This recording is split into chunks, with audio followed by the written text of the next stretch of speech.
Captain America Civil War is a very well written, dumb movie. That's how I would describe it.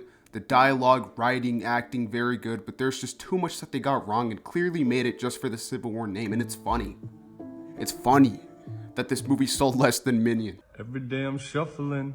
So let's start with the Accords, and this is where I think they got it right, at least with Iron Man and Captain America.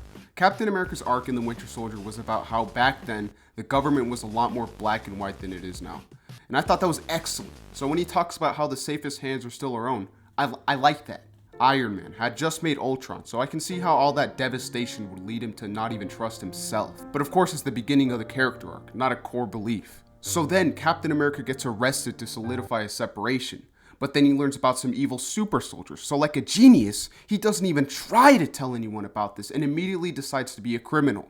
This is beyond stupid, dude. Like, I'm pretty sure the United Nations would have approved of this, let alone Tony, who has been fighting by his side since 2012. So now we're at the airport, and this is a very dumb part, let alone the fact that he doesn't even try to explain what's going on, but also the fact that Tony himself doesn't even trust Captain America. It's literally the dumbest thing ever. Like, what do they actually think Captain America's trying to do?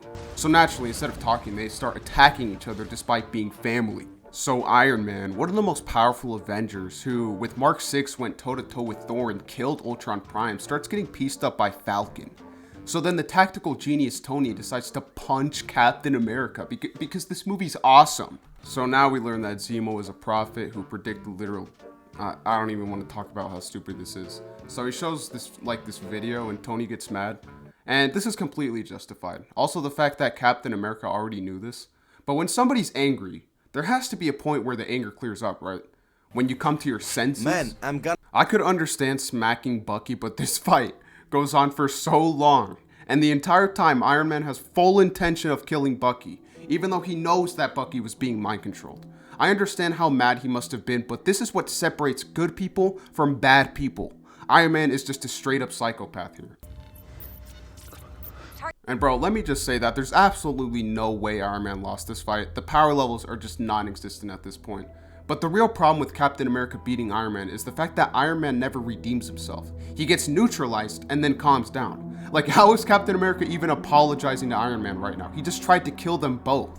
Now, I get that you need this fight scene for the movie to be entertaining, so here.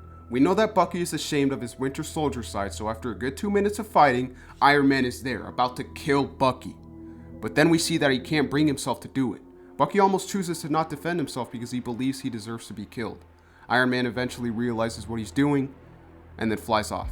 Or actually goes after Zemo because he did this when Zemo was still there. Civil War was obviously made to sell tickets. In turn, they made a pretty good movie with the most dogshit reasons for the heroes to fight each other. Almost murdered Iron Man's character, but I guess I can look past it. Thank you guys for watching, and bye.